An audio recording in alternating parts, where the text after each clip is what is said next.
ఎవడో ఒకడు బీటెక్ చేసి ₹1,00,000 సంపాదిస్తున్నాడు అనగానే అందరం కలిసి బీటెక్ లో జాయిన్ అయిపోయాం. 2 months బ్యాక్ జూలైలో మా కంపెనీలో రీసెర్చ్ డిపార్ట్మెంట్ కోసం కొన్ని వేకెన్సీస్ ఓపెన్ చేశాం.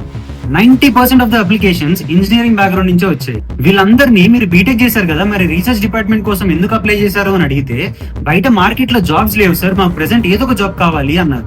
అప్పుడు నాకు ఒక డౌట్ వచ్చింది. జాబ్స్ లేవని మీరంటున్నారు, కానీ మార్కెట్ లో TCS is hiring, Wipro is hiring, Cognizant is hiring అని చాలా పోస్టులు వస్తున్నాయి కదా, మరి జాబ్స్ లేవని ఎందుకు అంటున్నారు?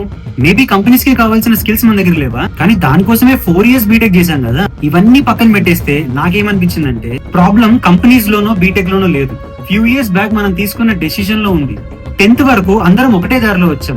10th అయిపోయిన తర్వాత ఎంపీసీ బైపీసీ అని కొన్ని డిఫరెంట్ వేస్ కనిపించాయి. ఏది తీసుకోవాలి అని మనకు కూడా తెలియదు. ఫ్రెండ్స్ అందరూ ఎంపీసీ తీసుకున్నారు కదా అని మనం కూడా తీసుకున్నాం. వన్స్ ఇంటర్మీడియట్ అయిపోయిన తర్వాత నెక్స్ట్ ఏంట్రా అని పేరెంట్స్ అడిగితే చాలా ఆప్షన్స్ ఉండడం వల్ల గ్రాడ్యుయేషన్ లో ఏ కోర్స్ చేయాలి అని మనకు కూడా అర్థం కాలేదు. ఆ కన్ఫ్యూజన్ చూసి మా కొడుకు ఇక్కడ రాంగ్ స్టెప్ వేస్తాడేమో అని పాపం పేరెంట్స్ వెళ్లి రిలేటివ్స్ ను పక్కింటి వాళ్ళను అడిగేవాళ్ళు. ఈ రిలేటివ్స్ అండ్ పక్కింటి వాళ్ళు జీవితం మొత్తం ఏమైనా చదివేశారా? ఎవడో ఒకడు బీటెక్ చేసి ₹1,00,000 సంపాదిస్తున్నాడు అనగానే అందరం కలిసి బీటెక్ లో జాయిన్ అయిపోయాం.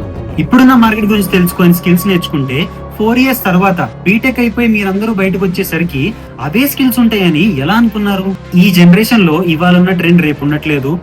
ఈ మంత్ మార్కెట్ లో ఉన్న రిక్వైర్మెంట్ నెక్స్ట్ మంత్ ఉండట్లేదు. అలాంటిది 4 years ముందున్న రిక్వైర్మెంట్ ఇప్పటికీ అలానే ఉంటదని ఎలా అనుకుంటున్నారు? దీని వల్ల జాబ్స్ రావడం చాలా కష్టమైపోయింది. అబ్రాడ్ వెళ్ళిపోతే చాలు సెటిల్ అయిపోతావని ఎవడో చెప్పడం వల్ల మళ్ళీ అందరూ కలిసి యూఎస్యూకి వెళ్ళిపోయారు. అంతమంది వెళ్ళాక ఆ కంట్రీస్ లో మన తెలుగు వాళ్ళ పరిస్థితి ఎలా ఉందో నేను స్పెషల్ గా చెప్పక్కర్లేదు. ఇప్పుడు అక్కడ కూడా జాబ్స్ లేవు కదా, నెక్స్ట్ ఎక్కడికి వెళ్తారు? ఈ క్వశ్చన్ మార్క్ కి ఇప్పటికీ ఆన్సర్ లేదు. ఒకవేళ మీకు ఆన్సర్ తెలిస్తే కింద కామెంట్ చేయండి. Thank you so much.